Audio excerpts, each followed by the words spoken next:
My husband made me beg for money. Then he lost it all and came crawling to me for help, and I laughed in his face. My husband Jerry earned $250,000 per year and used it all for his personal expenses. He bought Rolexes while making me beg him for grocery money. "You're too emotional to handle money, which is why you chose to be broke and work at a homeless shelter," he'd say, while spending more on one dinner than I made in a month. When I got pregnant, I cried because I'd always wanted to be a mother, and because I was terrified of how Jerry would react. He calculated how much the baby would cost, and scheduled an abortion for the next week. I begged him to let me keep it, but he said I'd proven I couldn't even manage grocery money, so how could I manage a child? He made me pay him back for half the procedure from my food budget while I cried myself to sleep every night for months. The worst part was how he'd bring it up whenever I asked for anything, like I owed him for saving me from ruining my life with a baby. But then federal investigators showed up at his family's nursing homes with warrants and camera crews. They'd been billing Medicare for dead residents and drugging elderly people who complained about abuse. Jerry's father and uncle got arrested on live television, while law enforcement froze all their assets, including our bank accounts. Jerry came home screaming that I needed to find a real job immediately to support us through this temporary setback. But then something amazing happened. My shelter got a massive federal grant and offered me the director position because I was the only one with the right degree. The salary was triple what I'd ever made, while Jerry now had nothing after lawyers took everything. We moved into a tiny apartment near my work because he couldn't afford his BMW anymore. Suddenly, he was the sweetest husband in the world, making my coffee and packing my lunch with little love notes. He wrote out a budget for my salary, showing how we could live comfortably if I let him manage the money again. "We're a team, and teams share everything equally," he said while trying to get my bank password. I opened my own account and changed my direct deposit without telling him. When he found out, he cried actual tears, saying marriage meant sharing everything. "You financially abused me for 5 years and made me beg for tampon money," I said while he followed me around the apartment. He swore he'd changed and that losing everything taught him what really mattered. But I knew he just wanted access to my money because no one would hire him with his name all over the news. He started love bombing me with flowers from the park and elaborate dinners from groceries bought with food stamps. I filed for divorce thinking I'd finally be free from him. Jerry laughed, saying his prenup meant I'd get nothing from the marriage. The problem was he had nothing left to protect while I was now making good money. My lawyer explained that since I'd been supporting him, I'd have to keep paying him alimony. Jerry showed up to mediation in his last designer suit with a lawyer he'd paid using his mother's jewelry. He argued that he'd supported me for years, so now it was my turn to support him forever. The mediator suggested we split things evenly, but Jerry wanted more than half of everything. He said he was traumatized by his family's crimes and needed my financial support to heal from the trauma. My lawyer told me to stay quiet even though I wanted to scream at his lies. I sat there realizing I'd escaped his abuse just to become financially responsible for supporting my abuser. Jerry smiled at me the same way he used to when denying me money for groceries. "What's yours is mine, baby, just like when I had the money and you had nothing." His lawyer kept pushing for maximum support, saying Jerry deserved to maintain his lifestyle. They wanted most of my salary plus health insurance and retirement funds. Jerry fake cried about how I was abandoning him when he needed me most. He said I was heartless for leaving him during the worst time of his life. The mediator actually seemed to feel sorry for him, which made me sick to my stomach. I finally stood up to leave because I couldn't listen to him playing victim anymore. Jerry grabbed my wrist hard enough to leave bruises and pulled me back down. His lawyer pretended not to see while mine was busy with her phone. I yanked my arm away and headed for the door, but Jerry followed me into the hallway, still gripping my arm. "I wonder how your religious shelter board would feel about their new director being a baby killer," he said with that same smile from our wedding day. "All those Catholic donors finding out you had an abortion because a baby would inconvenience your career." He pulled out his phone and showed me an email draft addressed to every board member with my medical records attached. "Give me everything I want, or I hit send right now and you lose the only job you've ever been proud of." My free hand went straight to my phone while Jerry still had his fingers wrapped around my wrist. I pulled it out and started taking photos of the red marks already forming on my skin. Jerry tried to grab the phone, but I twisted away and kept shooting pictures from different angles. Then I swiped to his phone screen showing that email draft and took screenshots of everything, including the board member addresses and my medical records attached. My hands shook so bad I almost dropped the phone, but I needed this evidence. Jerry realized what I was doing and yanked harder on my arm, but I jerked away so hard I stumbled backward into the wall. The impact knocked the wind out of me, but I kept my phone up recording as he stepped toward me with his fist raised. His lawyer came out then and grabbed his shoulder, pulling him back while mine finally looked up from her phone. I turned and walked straight for the exit without looking back, even though Jerry was yelling that I was making the biggest mistake of my life. My lawyer called after me asking where I was going, but I couldn't stay in that building another second. Jerry's voice echoed down the hallway saying I'd regret this and he'd destroy everything I'd worked for. The security guard at the front desk looked up as I rushed past, but I kept moving through the doors into the parking garage. My car was 3 levels down, and I ran the whole way hearing Jerry's threats still ringing in my ears. I fumbled with my keys and dropped them twice before getting the door open and locking myself inside. The engine started on the 3rd try, too. I peeled out of the garage so fast my tires squealed on the concrete. I drove straight to the nearest police station, which was only 6 blocks away, and parked crooked in the visitor spot. Inside the station, a desk officer looked up from his computer as I walked in holding my wrist. I told him I needed to file a report for assault and blackmail, showing him my phone with the photos. He took me to a small room and brought in another officer who took my statement while I showed them everything. The bruises were already turning purple, and they photographed them with their own camera for evidence. I explained about the divorce and Jerry's threat to expose my medical information to my employer. The officer gave me an incident number and said a detective would follow up within 48 hours about the extortion charge. They asked if I felt safe going home, and I said yes, even though I wasn't sure. Back in my car, I sat there for 20 minutes just breathing before I could drive again. That evening, after I got home and triple-checked all my locks, I called Camila Gutierrez. She answered on the second ring, and I told her everything about the abortion Jerry forced me to have years ago. I explained how he was threatening to send my medical records to the whole board if I didn't give him money. Camila listened without interrupting. And when I finished, she said she'd call an emergency executive committee meeting immediately. She told me not to worry about my job and that they'd handle this professionally. The next morning, Wei Song was waiting in my office when I arrived at 7:30. He'd already talked to Camila and had a whole workplace safety plan ready to implement. We changed my parking spot to right next to the security booth and adjusted my schedule so I'd arrive and leave at different times. Wei took my photo to the front desk with clear instructions that Jerry was not allowed in the building under any circumstances. He also set up a panic button on my desk that would alert security immediately if I needed help. We reviewed all the entrances and exits, and he showed me 3 different routes to leave the building quickly. Then my phone buzzed with a text from Jerry saying I had 24 hours to agree to his demands, or he'd send that email. The message said I was being selfish and destroying both our lives over money that should be shared equally. I forwarded it immediately to my lawyer and the police, adding it to my case file. My lawyer called within an hour saying she'd filed an emergency request for a temporary restraining order.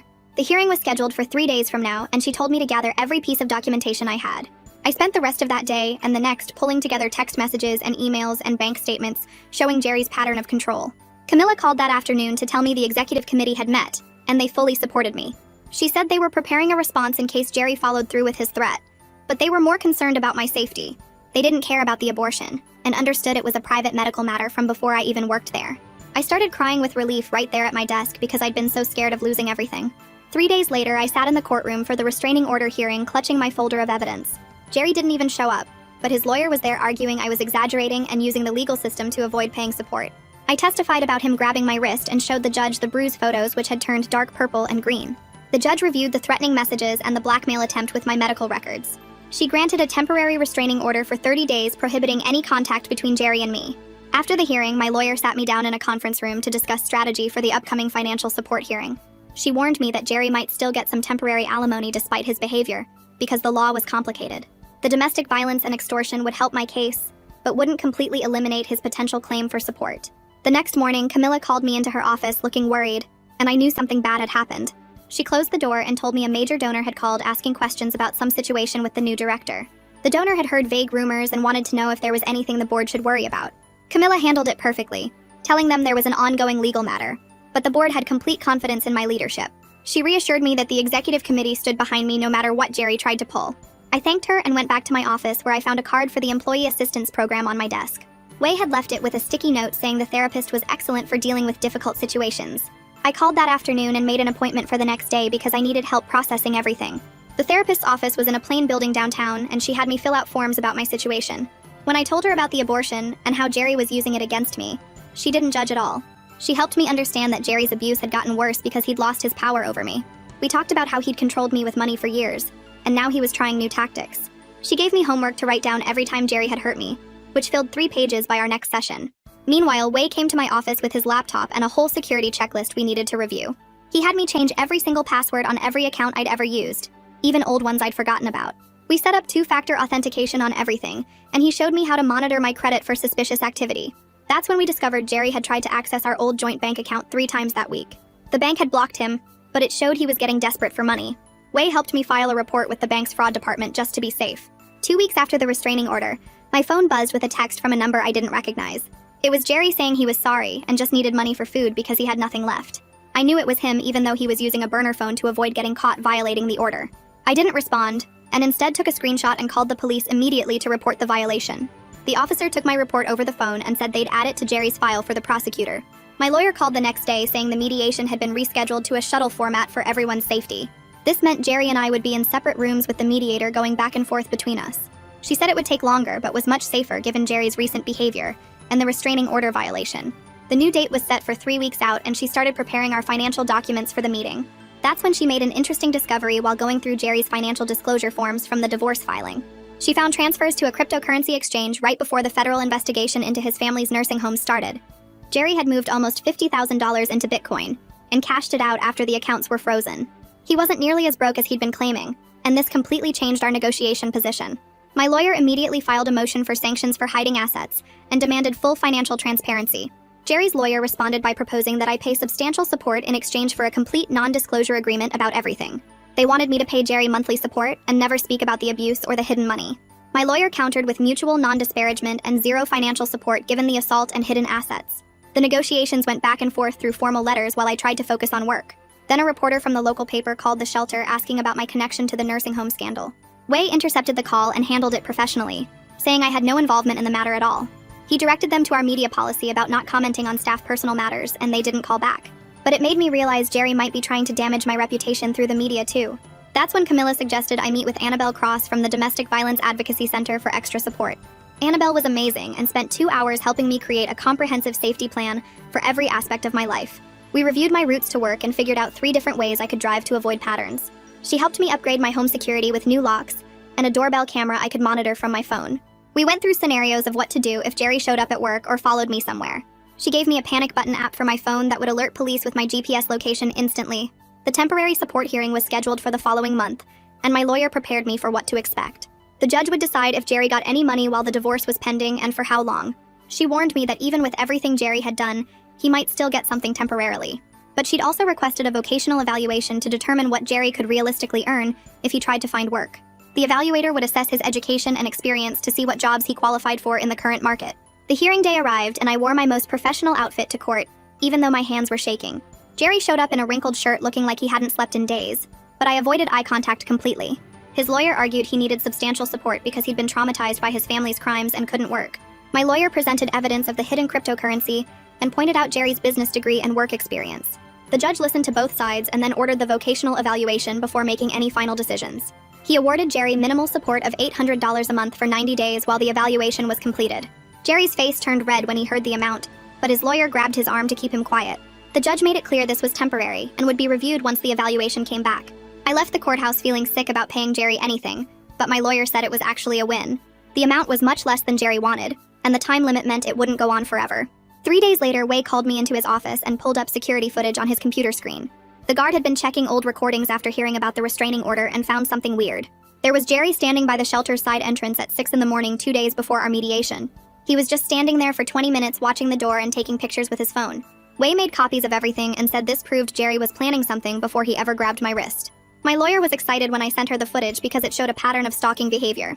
She filed it with the court right away as extra evidence for the permanent restraining order hearing next month. That same afternoon, an email went to every board member from someone claiming to be a concerned citizen. It said I was probably involved in Jerry's family's Medicare fraud, and the shelter should investigate me immediately. Camilla called me within 10 minutes of getting it and told me not to worry at all. She and Wei spent the rest of the day checking into it and quickly figured out it was total garbage. The email came from a fake address and had no real evidence linking me to anything illegal. They sent a response to the whole board explaining it was clearly someone trying to hurt my reputation during the divorce. The board members were actually mad that someone would try to use them to attack me like that. 2 of them even offered to write character references for my divorce case if I needed them. I was checking my credit report that weekend when I found 3 credit cards I never opened. They all had my name but addresses I'd never lived at, and $8,000 in charges. My stomach dropped when I saw the dates because they were all opened right before Jerry and I separated. The charges were for expensive restaurants and electronics that I knew Jerry had been buying back then. I spent hours on the phone with the credit card companies filing fraud reports and disputing every single charge. They said it would take weeks to investigate, but they'd freeze the accounts while they looked into it. My lawyer said this was actually good news because it showed Jerry was committing crimes against me before we even split up. She helped me find a credit attorney who specialized in identity theft cases to handle everything properly. The attorney said we could probably get everything removed from my credit report, and maybe even press criminal charges. My landlord was really understanding when I explained why I needed extra security at my apartment. He agreed to install a doorbell camera and change all the locks at no charge to me. He even added a deadbolt to my door and gave me the only keys, so nobody could copy them. The maintenance guy set everything up in one afternoon and showed me how to use the camera app on my phone. I could see who was at my door from anywhere, and the camera would save recordings for 30 days. My landlord also talked to the other tenants on my floor about keeping an eye out for Jerry. He gave them Jerry's picture and told them to call the police if they saw him anywhere near the building. The old lady next door said she'd watch my apartment like a hawk since she was home all day anyway. A week later, I was at my desk when the mail came with a fancy invitation to our annual donor gala. My hands started shaking and I couldn't breathe, thinking about Jerry showing up there to humiliate me in front of everyone. The room started spinning and I grabbed my desk trying to stay upright, but my legs felt like jelly. My deputy director heard me gasping and rushed over to help me sit down with my head between my knees. She got me water and sat with me until my breathing went back to normal, which took almost 20 minutes. She knew about the divorce and said she'd go to the gala with me as my +1 for support. We made a plan where she'd stick by me all night and help me leave if I felt unsafe. The vocational evaluator's report finally came in, and it was exactly what my lawyer hoped for. The evaluator said Jerry could easily make $75,000 a year within 6 months if he actually tried. He had a business degree and 5 years of experience that made him qualified for tons of jobs. The report listed 20 companies in our area that were hiring for positions Jerry could do right now. It also said Jerry hadn't applied to a single job since the divorce started, which showed he wasn't even trying. My lawyer said this report would destroy Jerry's argument that he needed long-term support from me. Both lawyers scheduled a settlement conference for the following week to try working out a deal without going to trial. My lawyer spent hours preparing a proposal that seemed more than fair given everything Jerry had done to me. She suggested Jerry get support for only 180 days, but he had to prove he was looking for work. He'd have to apply to at least 5 jobs per week and show us the applications or the money would stop. She also wanted him to sign papers saying he'd never contact my work or try to hurt my reputation again. Meanwhile, Camilla was quietly reaching out to our biggest donors to see how they'd react if the abortion story went public. She didn't give details but asked how they'd feel about supporting someone who'd had a medical procedure for personal reasons. Most of them said they didn't care about anyone's private medical choices and would be mad if someone tried to use that against me. A few of the religious donors said they might have concerns, but wouldn't stop supporting the shelter over it. Camilla documented everything, so we'd be ready if Jerry followed through on his threat to tell everyone. Jerry's lawyer called mine with a new demand that made me want to scream into a pillow. Jerry wanted $50,000 in one payment to walk away from everything and never bother me again. My lawyer laughed and said that was insane given that Jerry had hidden money and committed credit card fraud. We countered with $10,000 paid in monthly installments, but only if Jerry got a job and kept it. The payments would stop immediately if he violated the restraining order or tried to contact me at all. His lawyer said they'd think about it, but Jerry was insulted by such a low offer. That night I checked social media and saw Jerry had been posting vague messages about being betrayed and losing everything. He wrote about how someone he trusted completely had abandoned him when he needed them most. He didn't use my name, but anyone who knew us would know he meant me. My lawyer took screenshots of everything and said it was more evidence that Jerry was trying to damage my reputation. She added it to our file for the judge to see at the next hearing. 2 days later, I walked into Way's office at the shelter and asked for time off for all my upcoming court dates. He pulled up the calendar on his computer and we went through each date, marking them in red while he wrote notes about coverage. The deputy director said she'd handle the board meetings, and my program managers offered to take turns covering the daily operations. Way printed out a schedule showing who would be in charge each day I was gone and posted it in the break room, so everyone knew the plan. My lawyer sent over another settlement proposal that afternoon, this one offering Jerry $30,000 over 12 months if he signed the non-disclosure agreement. Jerry's lawyer countered with $45,000 over 6 months plus health insurance for a year. We went back and forth through formal memos for the next week, each one getting a little closer, but Jerry kept pushing for more money every time. I drove to the medical clinic where I'd had the abortion and asked them to add a HIPAA alert to my records. The receptionist typed something into her computer and said they'd now require photo ID plus a security question for anyone trying to access my files. She checked the system and confirmed nobody had tried to get my records since Jerry's breach 3 weeks ago. My lawyer called me into her office the following Monday to practice for the final settlement conference. She sat across from me playing Jerry while I practiced staying calm when she said horrible things about me being selfish and heartless. We spent 2 hours going through different scenarios where Jerry might try to push my buttons or make me lose control. She taught me to count to 3 before answering any question, and to keep my hands folded in my lap so I wouldn't fidget. The permanent restraining order hearing was scheduled for Thursday morning at 9 a.m. I arrived early with a folder containing all my evidence, including photos of the bruises, printed texts, emails, and a USB drive with the security footage. Jerry showed up 15 minutes late wearing a wrinkled suit and sat down hard in his chair, while his lawyer whispered something in his ear. I stood at the podium and went through everything chronologically, showing the judge each piece of evidence as I explained what happened. Jerry's lawyer tried to argue I was exaggerating and that Jerry was just upset about losing his family fortune. The judge looked through all the evidence for 20 minutes without saying anything, while we all sat there waiting. He finally looked up and said the evidence clearly showed a pattern of escalating behavior that posed a real threat to my safety. He granted a 1-year restraining order and warned Jerry that any violation would result in immediate arrest without bail. Jerry's face turned bright red and he started to stand up, but his lawyer grabbed his arm and pulled him back down. 3 days after the restraining order, we finally reached a settlement agreement. Jerry would get $25,000 over 6 months, but the payments decreased each month from $6,000 down to $2,000. He had to provide proof of job applications every week and attend therapy sessions, or the payments would stop immediately. He also had to sign a non-disclosure agreement that included a $50,000 penalty if he ever contacted my work or said anything about the abortion. Jerry showed up to sign the papers looking like he hadn't slept in days. He started yelling about how unfair everything was and how I'd destroyed his life after everything he'd done for me. His lawyer reminded him about the potential criminal charges for extortion and credit card fraud if he didn't sign. Jerry grabbed the pen so hard I thought he might break it and scrawled his signature on every page while staring at me with pure hatred. I met with the full board the next afternoon in the conference room where Camilla had arranged coffee and cookies. I handed out folders containing copies of the signed settlement, the restraining order, and a letter from my lawyer confirming everything was legally resolved. The board members passed the documents around while I explained that Jerry could no longer contact me or the shelter, and that any violation would result in a fine of $100, result in criminal prosecution. They voted unanimously to approve a $10,000 security upgrade, including new cameras, keycard access, and panic buttons in every office. Camilla asked me to work with Wei on creating a workplace policy for employees dealing with domestic violence. We spent the next week researching other organizations' policies and writing up a comprehensive plan. The new policy included 10 days of paid safety leave, free legal consultations, flexible work arrangements, and funding for security measures like changing locks or installing cameras at home.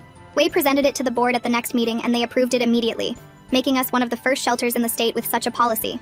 The new policy included 10 days of paid safety leave, free legal consultations, flexible work arrangements, and funding for security measures like changing locks or installing cameras at home. Wei presented it to the board at the next meeting and they approved it immediately, making us one of the first shelters in the state with such a policy. 2 weeks later, my phone rang while I was reviewing grant applications, and Jerry's mother's number appeared on the screen. I let it go to voicemail and listened to her message saying Jerry just needed closure, and could I please call him back to help him move on. I forwarded the voicemail to my lawyer, who drafted a cease and desist letter that afternoon, reminding them both about the restraining order terms. She sent it certified mail and emailed me copies for my records, while I blocked Jerry's mother's number on my phone. The following Thursday, I sat in my therapist's office and talked about the baby for the first time without Jerry's voice in my head. She helped me understand that my grief was real and valid, even though Jerry had forced the decision on me. I cried for 20 minutes straight while she handed me tissues and reminded me that Jerry's cruelty didn't erase my loss. We worked through exercises to separate the abortion itself from Jerry's manipulation and control around it. I left feeling lighter than I had in years, and scheduled my next appointment for 2 weeks out. The shelter's annual fundraising dinner happened 3 weeks later at a hotel downtown, with 200 donors in attendance. I wore my best dress and practiced my speech about our new programs while greeting people at the cocktail hour. A major donor pulled me aside near the bar and asked about the situation she'd heard rumors about. I kept my face calm and told her it was a personal legal matter that had been fully resolved with no impact on the shelter. She nodded, and I quickly redirected to telling her about our job training program's 90% success rate. The conversation shifted, and she ended up pledging an extra $10,000 for the program. 3 months passed, and I checked my bank account every Friday to watch my emergency fund grow despite the support payments. I created spreadsheets tracking every expense and calculated how much I could save each month after bills. The numbers showed I could build a solid cushion even with Jerry getting his temporary payments. I opened a high-yield savings account and set up automatic transfers from my checking account. My confidence grew each time I saw the balance increase and realized I was managing money better than Jerry ever had. Jerry's lawyer sent employment verification showing he'd started at a car dealership selling used vehicles on commission. The document confirmed his income would trigger the payment reduction next month per our settlement agreement. I filed the paperwork with my other legal documents and marked the date on my calendar. The dealership's website showed Jerry in a cheap suit standing next to economy cars instead of the luxury vehicles he used to drive. 2 months into the new year, I got an email from the medical record security system I'd set up. The alert confirmed no unauthorized access attempts had occurred in the past 60 days. I printed the report and brought it to Camilla during our weekly meeting. She reviewed it and confirmed the board considered the entire matter closed with zero impact on my position or reputation. She filed the report in my personnel file, and we moved on to discussing the shelter's expansion plans. On a Saturday morning, I drove past the coffee shop I'd always wanted to try, but Jerry said was overpriced. I parked and walked inside, ordering a large latte with an extra shot and a chocolate croissant. The barista made small talk while preparing my order, and I realized I was smiling genuinely for the first time in months.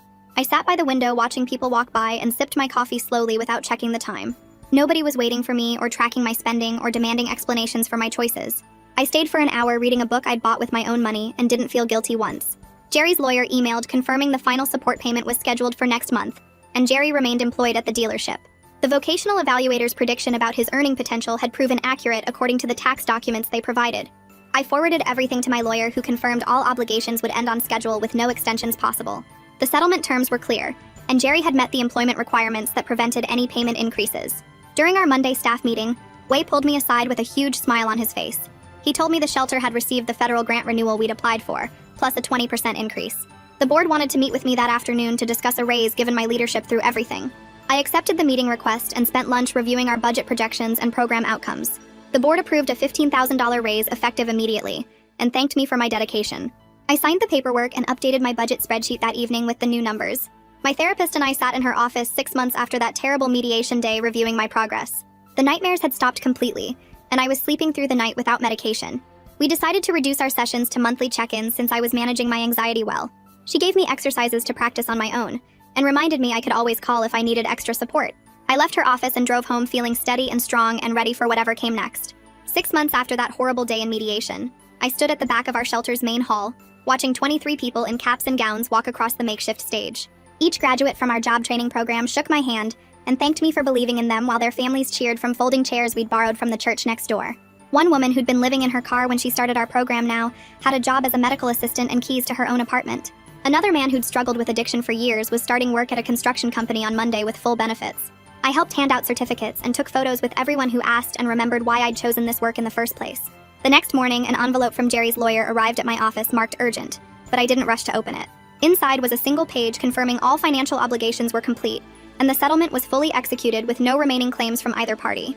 I filed it in the folder marked Jerry that I hadn't opened in weeks, and realized I'd gone 3 whole days without thinking about him once. 2 weeks later at our monthly board meeting, Camilla pulled up a PowerPoint showing our donation numbers for the quarter. The graph showed contributions had actually increased by 32% since the whole mess with Jerry started. She clicked to the next slide showing comments from major donors who specifically mentioned respecting how professionally we'd handled a difficult situation. One donor had even increased their annual gift by $50,000 after hearing about the challenges I'd faced while still keeping the shelter running smoothly. The board voted unanimously to approve our expansion plans, and everyone stayed after for cake to celebrate our success. That weekend I met someone at a nonprofit leadership conference downtown who ran a food bank across town. We sat together at lunch talking about grant applications and volunteer management, and I found myself laughing at his stories about his most memorable donors. He asked if I wanted to grab coffee after the last session, and I said yes without overthinking it for once. We went to a little place near the convention center and talked for 3 hours about everything except work. He knew about my situation because everyone in the nonprofit world had heard something, but he never asked for details or treated me like damaged goods. We started texting about random things like which foundations had the worst application processes and meeting for lunch once a week. 3 months of lunches turned into actual dinner dates, and eventually I told him the whole story about Jerry and the abortion and everything else. He held my hand across the table and said he was sorry I went through that, but glad it led me to where I was now. A random Tuesday in September brought another legal envelope, but this one made me smile. The divorce decree arrived with official stamps and signatures, making everything final after all those months of waiting. I signed my name at the bottom using my maiden name for the first time since my wedding day. The pen felt good in my hand as I wrote out each letter carefully and deliberately. I made copies for my files and updated my driver's license and bank accounts and email signature. Everything with Jerry's last name went into a box for shredding, and I ordered new business cards with my real name. The shelter won a Community Impact Award from the city that October, and they wanted me to accept it at their annual gala. I wore a dress I'd bought myself with my own money, and stood at the podium in front of 500 people talking about our programs. The mayor handed me a crystal plaque and posed for photos that would run in the local paper the next day. Jerry's attempts to destroy my career had failed completely, and everyone could see me thriving in my role. After the ceremony, several other shelter directors approached me about partnering on a regional initiative for workforce development. On my birthday, I walked into a jewelry store downtown just to look around without any plan to buy anything. A pair of small silver earrings with tiny blue stones caught my eye in the case near the register. They weren't expensive or flashy, but something about them felt right, so I bought them with my debit card. The saleswoman wrapped them in a little box with a ribbon, and I wore them out of the store. They were the first piece of jewelry I'd ever owned that wasn't connected to Jerry or sadness or manipulation. Every time I caught my reflection in a window, I noticed them sparkling and remembered I'd chosen them myself. 1 year after that horrible mediation day, I stood in front of 40 shelter directors from across the state leading a training workshop. My presentation covered supporting staff through personal crises and creating workplace policies that actually protected vulnerable employees. I shared my story without shame or hesitation as an example of why these policies mattered. The other directors took notes and asked questions about implementation and legal considerations. During the break, several people thanked me for being so open and said my story gave them hope for their own staff members facing similar situations.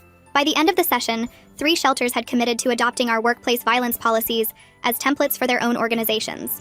I packed up my laptop and materials, knowing that survival was possible, and thriving came next. That's my side of things. Now I want to know how you'd handle it, because your takes are always the best part. Drop a comment below and let's see all the different perspectives. I'll be reading through them,